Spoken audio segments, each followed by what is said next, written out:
Imagine never seeing an elephant your entire life, and then all of a sudden there's a parade of them right in front of you. I mean, I know all these characters have seen all these crazy demonic creatures at this point, but still, elephants are pretty scary up close. I mean, they're just powerful. They could crush you with their feet. They can also paint pictures. Did you guys know that? Yeah, elephants can paint. I don't know, I just think that's cool.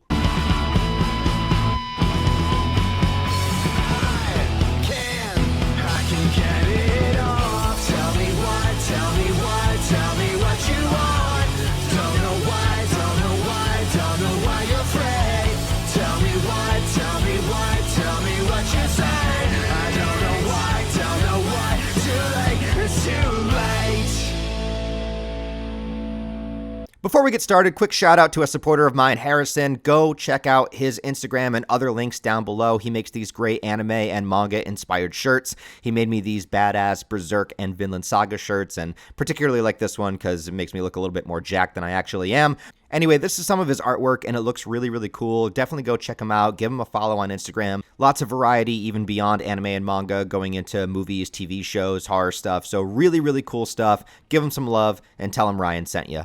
So it's been a while, but we got another BERSERK chapter, and I think this one is particularly good for a lot of reasons. I actually think, even though, it will never get an anime adaptation of this, but if they ever did, this scene with all of the characters sitting around the council building up to the epic kind of cliffhanger that we have right here, visualizing this in like an anime or a movie format, this would be such a great suspenseful scene. I think the build-up, the execution, and even the world building here is fantastic, but let's go in order. So we get our characters hanging out here in the Kushan Empire as they are now basically soldiers of war that they're going to be forced to fight in, going up against the Hawk of Darkness, which is of course Griffith. But in the meantime, they kind of get to hang out and see the sights and be on the streets of this empire, and it's pretty vast and very different than what they are used to. Now, I know there's never been a core theme in BERSERK about, people and their differences and their inability to communicate and leading to war, but it's definitely a series about the darkness of humankind in all facets. Like, no matter what direction you want to go in, it is about the darkness of humankind. And a lot of that delves with war, and a lot of war comes with, yes, fighting over territory, fighting over authority, but also fighting over differences. So it's really interesting to see the difference in the Kushan culture and to see our characters kind of recognize this. And I like the translation here where it says, you strip away the differences of the tongue and the skin. We're all the same underneath. We're all humans. We're all comrades, which is doubly interesting when you remember the fact that every single apostle in the series was once a human being that gave themselves over into that darkness. So it's kind of cool, even though it's never been a core central theme, to just kind of recognize that, hey, different people do different things in different areas of the world. It doesn't mean that we're not human. It's just we're born and raised differently. It doesn't have anything to do with our culture or skin color or anything like that. At the end of the day, we're all just humans trying to survive. So I thought that was a cool little sentiment to throw in there. There's this little moment where they're out on the streets, and I love when Serpico turns around to Ricker and just says, hey, we'll leave Magnifico to you. We're going to return to the palace. So it's like they all walk away, and then you have this little tiny shot of Magnifico like, uh-huh. And I don't even think Magnifico has had a single line since the new chapters have come out after the passing of Miura. I could be wrong, but I actually think it's really, really funny, and I kind of hope they keep going in that direction where Magnifico is just standing there and does absolutely nothing.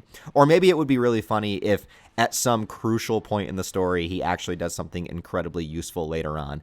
I don't know, but either way, I thought this line of them saying, hey, look after Magnifico, and them walking away was pretty funny. But getting a little bit more serious again, Rickert seems to think that the entire Kushan army that is getting ready to face off against Griffith is vastly unprepared, and that Salat is being way too hasty with what he wants to do. And given the circumstances and giving the resources and demonic creatures that are at Griffith's disposal, I think Ricker is probably on the right track here. It's not to say that there's no hope whatsoever. Yeah, there's no hope whatsoever. And maybe just insignificant, or maybe just a small artistic choice. As Ricker is thinking this, he's hit with a beam of sunlight. Like, he's in the shadow, he's hit with a beam of sun, and then he looks up and he thinks, Guts. He remembers Guts is still there, even though he's trapped in the dungeon. We don't really know what's going on with his mental state right now, but I thought it was interesting that the moment the light hits Ricker is the moment he remembers Guts, as if Guts is sort of this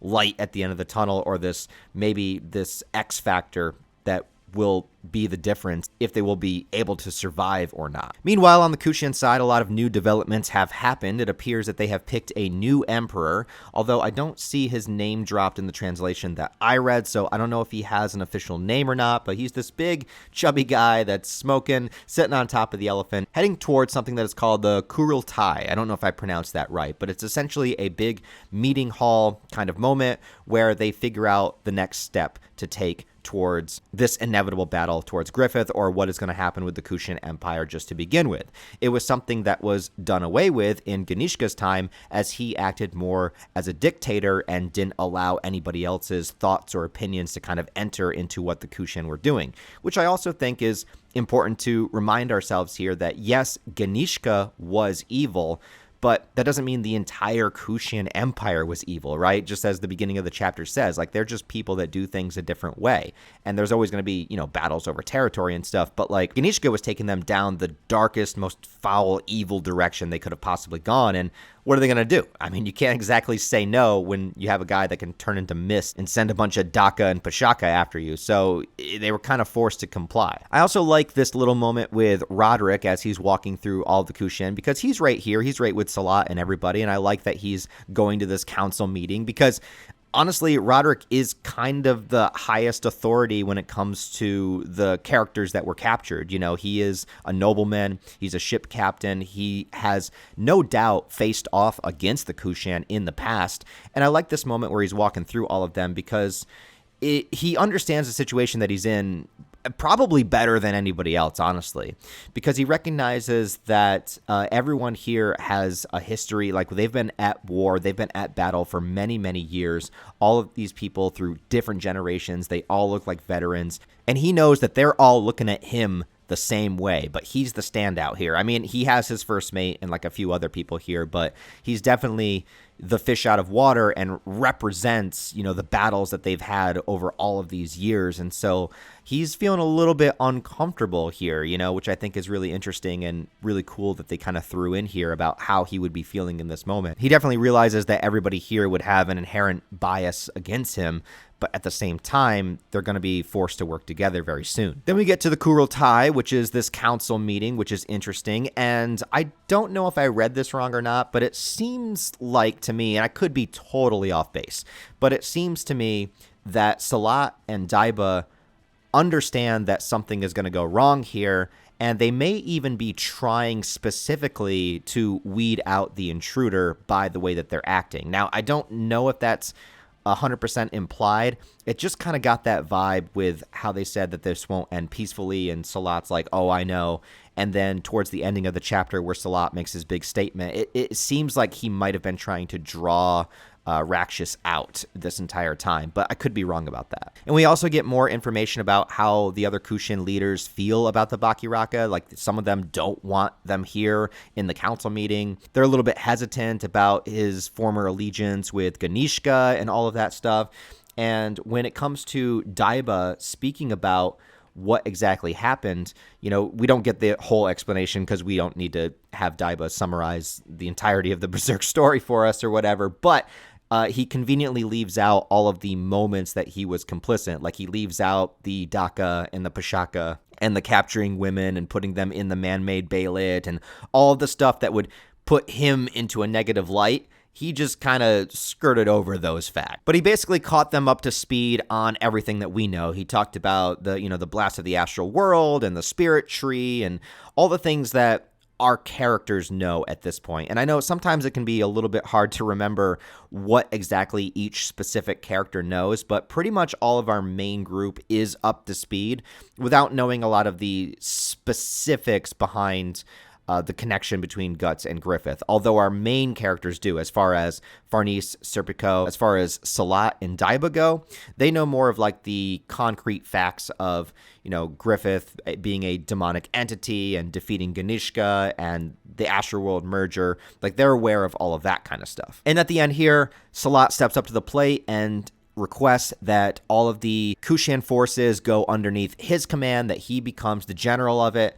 And he's coming up a little bit inappropriately, coming up way too close to the Emperor and asking, like, I beseech you, this is what I need to accomplish this. And what I like about this in particular is because of Salat's journey as a character, because he's seen all of this firsthand. Like, he's always been in a situation where he's completely outclassed, but because of that, he's seen kind of every step of the journey as it's gone its way, and he's always the character that's a little bit more of the observer. But now, after years of being the observer and years of being humbled, he's finally in a position where he could actually turn out to be a great general, particularly with Daiba by his side. And then you have the one guy in the council that's been against him the entire time, calling him out, yelling at him and stuff, and then he starts to get shaky, and then these weird sort of shadowy spikes come out of his back. Now, we've seen Rakshas hide in the shadows before, so I'm not sure if Rakshas is like literally inside of this man's body, although I think that would be really badass, so I hope that's the case. But he could have just been like hiding like underneath his coat or hiding within any kind of shadow around him. But it looks to me like he's ripping his way out of the dude's body. And to me, that's just way more hardcore. So like, that's the way I'm going to imagine it. So yeah, Rakshas is inside this guy's body and he bursts out and it's badass. We get our other characters hanging out, and when they sense this disturbance, or at least Farnese does, the magical characters do, there's this great shot of Farnese. She looks amazing. The artwork is incredible. I haven't really talked about the artwork this entire review, but I think she looks incredible. And she senses this. She's nervous about Shurike because Shurike is still kind of trapped within the astral realm when she went in to try to help Guts. Guts is, of course, in the dungeon, and we see his brand starting to bleed. The crest over the brand to kind of dilute its effects seems to not be working as well. I think it needs to be redone on occasion every so often, so it probably hasn't been done in a while, so the brand is acting just as it should. Get this close-up shot of Guts gritting his teeth, feeling the pain from the brand, probably the first time in a bit. And then we see Rakshas in all of his glory here to wreak some havoc. And he's in the perfect position here because the last time we saw Rakshas, he got blasted with a rocket launcher made by Rickert. So he has a bone to pick with these characters. Remember, it was Rickert, it was Salat, it was Daiba, and the other bodybuilder Bakiraka, which I haven't seen here since we've arrived, but I'm sure they're around somewhere. So Rakshas has a very specific vendetta against these specific characters that are here in this council room. The other interesting thing is that a few chapters ago, Griffith talked about heading east. So we always assumed maybe he was heading towards the Kushan Empire, to kind of take it down. So we could be in a situation where there's a lot more apostles here too. Like, this could actually be the beginning of the final battle. Rakshas might have come first because he's a little bit more of the covert apostle. He's capable of doing this, but there might be just as many on the horizon here soon to fight. Now, I've always kind of theorized that the party might split up. We might go in two directions because we have Casca back at Falconia, and I always kind of imagined the party would split. So there might be a huge battle that's going to happen here in the Kushan Empire, and then we might have a smaller party split and head towards Falconia. But I'm not sure. Or we could get this entire thing first, and then the real final act will be back in Falconia. I'm not exactly sure, but I'm excited to see whichever direction it goes. We do have another BERSERK chapter that is coming out in 2 weeks, around November 8th, so it'll be cool to see the continuation of this. After that, I don't know. That might be our last one of the year, but regardless, I think this one was very well paced. I like the utilization of all the characters. I thought it had some really cool stuff in it. The artwork looked good. Overall, I'd say I'm pretty satisfied with it as far as chapters go. Obviously, there's a lot of loose threads and things that are kind of hanging out in the open that I desperately want to see more of, and know what's going to go on. But as far as just a solid chapter, I think this one was great. So let me know what you think about this one down below in the comments, guys. Leave your thoughts.